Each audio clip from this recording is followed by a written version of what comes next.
नमस्कार बच्चों, कक्षा 10 की विज्ञान की पुस्तक में ये हमारा पार्ट 5 तत्वों का आवर्त वर्गीकरण ये चल रहा था। तो इससे पिछली वीडियो में मैंने आपको जो आधुनिक आवर्त सारणी और मेंडलीव की आवर्त सारणी थी उसमें भिन्नता बताई थी, और मेंडलीव की आवर्त सारणी में जो भी विसंगतियाँ थी जो आधुनिक आवर्त सारणी के द्वारा दूर की गई, ये मैंने आपको पिछली वीडियो में बताया था। आज की इस वीडियो में मैं आपको जो शॉर्ट आंसर हैं इस चैप्टर के इस पार्ट के वो आपको बताऊंगा, जो इम्पोर्टेंट हैं काफ़ी, इनको आपने नोट करना है। तो सबसे फर्स्ट है क्वेश्चन, अष्टक नियम प्रतिपादित करने वाले वैज्ञानिक का नाम लिखिए। तो मैंने बताया था न्यूलैंड थे, तो इसका आंसर लिख लेंगे आप, जॉन न्यूलैंड। सेकंड क्वेश्चन है, मेंडलीव का आवर्त नियम क्या है। ये 1 नंबर में क्वेश्चन आता है, तो आपको फिर इस तरह से लिखना है इसको, ठीक है। इस नियम के अनुसार तत्वों के गुणधर्म उनके परमाणु द्रव्यमानों के आवर्ती फलन है, ठीक है, ये आवर्ती फलन होते हैं। थर्ड क्वेश्चन है, मेंडलीव के आवर्त सारणी में वर्गों व आवर्तों की संख्या लिखिए, ठीक है। तो ये 1 नंबर में बहुत मोस्ट इंपॉर्टेंट क्वेश्चन है जो आपका आता है। मेंडलीव की आवर्त सारणी में जो होते हैं 9 वर्ग और आवर्त 7 होते हैं, ठीक है। आधुनिक आवर्त नियम क्या है, अब जो आधुनिक आवर्त सारणी का नियम है वो हमने बताना है, ठीक है। तो इस नियम के अनुसार तत्वों के गुणधर्म उनके परमाणु क्रमांकों के आवर्ती फलन होते हैं, तो इसमें परमाणु क्रमांक होता है उनका बेस, ठीक है। नेक्स्ट क्वेश्चन है, इलेक्ट्रॉनिक विन्यास 2, 8, 7 वाला एक तत्व X है, बताइए, ठीक है। अब इसमें हमने बताना है, इसमें 3-4 चीज़ें दी गई हैं, ठीक है। इस तत्व की परमाणु संख्या क्या है, इसकी परमाणु संख्या हमने बतानी है, हमको इलेक्ट्रॉनिक विन्यास दिया गया इस आधार पे। दूसरा क्वेश्चन है, इसकी आवर्त संख्या क्या है, अब इसके आधार पर हमने इसकी आवर्त संख्या ही बतानी है, ठीक है। तीसरा क्वेश्चन है, यह तत्व आवर्त सारणी के किस समूह का तत्व है। समूह यानी कि कह सकते हैं, समूह को हम वर्ग भी कहते हैं, ठीक है। आवर्ती हो गया, समूह को हम वर्ग भी कहेंगे। तो सबसे पहले जो ए वाला क्वेश्चन है, इसको हम कैसे करेंगे, इसको देखते हैं। तत्व की परमाणु संख्या है कह रहा है, तो किसी भी तत्व अगर हमको इलेक्ट्रॉनिक विन्यास दिया गया है, तो अगर हम उसको ऐड करेंगे तो हमें टोटल करके जितना आएगा वो उसकी जो है परमाणु संख्या होती है। जैसे कि क्या है, 2, 8, 7 किसी तत्व एक्स का ही है इलेक्ट्रॉनिक विन्यास है, तो हमको ऐड करेंगे 8, 2, 10, 10, 7, 17, तो इसका जो तत्व का परमाणु क्रमांक होगा वो क्या होगा, 17 होगा, ठीक है। यानी कि 17 नंबर पर कौन सा तत्व होता है, क्लोरीन, ठीक। अब हमने इसकी आवर्त संख्या बतानी है, तो आवर्त संख्या कैसे ज्ञात की जाती है वो बताता हूँ आपको, ठीक है। इसकी आवर्त संख्या हमको आंसर है इसका 3। वो कैसे आया है, जितने इसके कक्षकों की संख्या होगी तो वो ही इसकी जो है आवर्त संख्या होती है। जैसे इसमें आप देख रहे हैं 2, 8, 7, 1, 2, 3, ये 3 जो है कक्षकों में बटा हुआ है, के, एल और एम में, तो इसकी आवर्त संख्या क्या हो गई, 3 हो गई, ठीक है। अब कह रहा हो इस तत्व की आवर्त सारणी में यह जो है तत्व किस समूह का है या किस वर्ग में है, तो इसका आंसर होगा समूह या वर्ग 7 में। क्योंकि हम इसको कैसे पहचानेंगे, देखेंगे इसके अंतिम कक्षक में कितने इलेक्ट्रॉन करके, तो इसके अंतिम कक्षक में 7 इलेक्ट्रॉन है, तो इस आधार पर हम कह सकते हैं कि जो है यह तत्व आवर्त सारणी के 7वें समूह या 7वें वर्ग में होगा करके। तो अंतिम कक्षक में जितने इलेक्ट्रॉन होंगे उससे हम ये पहचान सकते हैं कि ये तत्व किस वर्ग में है या किस समूह में है करके, ठीक है।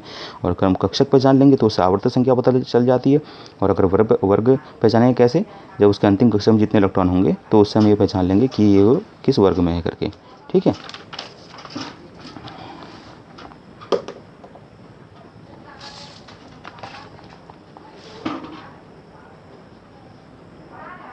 नेक्स्ट क्वेश्चन है, किसी तत्व का इलेक्ट्रॉन विन्यास 2, 8, 3 है, इसे आवर्त सारणी के किस समूह में रखना उचित होगा। तो हमको समूह यानी कि वर्ग पूछा गया है। तो मैंने आपको बताया था कि किसी भी तत्व को अगर इलेक्ट्रॉनिक विन्यास दिया गया है या नहीं भी दिया गया तो उसका इलेक्ट्रॉनिक विन्यास करेंगे हम, तो उसके अंतिम कक्षक में जितने इलेक्ट्रॉन होते हैं उससे हम उसके आवर्त या वर्ग का पता लगा लेंगे। तो इसके अंतिम कक्षक में 3 इलेक्ट्रॉन हैं, तो इससे हमें पता लग जाएगा कि यह जो तत्व है यह आवर्त सारणी के तीसरे समूह या तीसरे वर्ग में है करके, ठीक है। फिर नेक्स्ट क्वेश्चन है, एक तत्व का इलेक्ट्रॉनिक विन्यास 2, 8, 4 है, इस तत्व की परमाणु संख्या क्या है ये हमने बतानी है। इस तत्व का प्रतीक लिखिए और प्रतीक बताना है, ठीक है।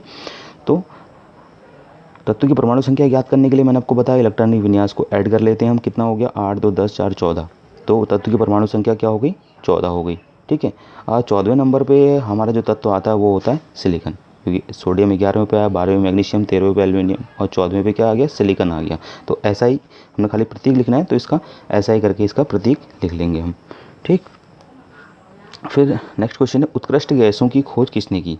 उत्कृष्ट गैसें या कह सकते हैं उनको नोबल गैसें भी कह सकते हैं हम, ऐसी गैसें जो किसी भी जो हैं तत्वों के साथ अभिक्रिया नहीं करती हैं। जैसे कि आपकी हीलियम हो गया, नियॉन हो गया, आर्गन हो गया, ये ऐसी गैसें होती हैं जो हैं किसी भी अन्य तत्वों के साथ या किसी भी यौगिक के साथ अभिक्रिया नहीं करती हैं। तो इन गैसों की जो है खोज किसने की? इनकी खोज करी थी वैज्ञानिक थे लॉर्ड रेले तथा सर रैमजे ने 1894 पे। ठीक है, फिर नेक्स्ट क्वेश्चन है हमारा,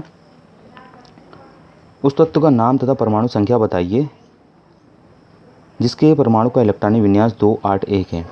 हम उस तत्व का नाम बताना है और परमाणु संख्या यानी कि परमाणु क्रमांक हमने बताना है इसका। ठीक है, तो हमको इलेक्ट्रॉनिक विन्यास दिया गया 281, तो इस आधार पर हम पहले इसको ऐड कर लेंगे, 8 2 10 और 1 11, तो परमाणु संख्या क्या हो गई हमारी? 11 हो गई। ठीक है, यानी परमाणु क्रमांक जिसको कहेंगे हम। ठीक है, और तो परमाणु संख्या 11 वाला तत्व क्या होता है हमारा? सोडियम होता है, जिसका प्रतीक क्या होता है? Na।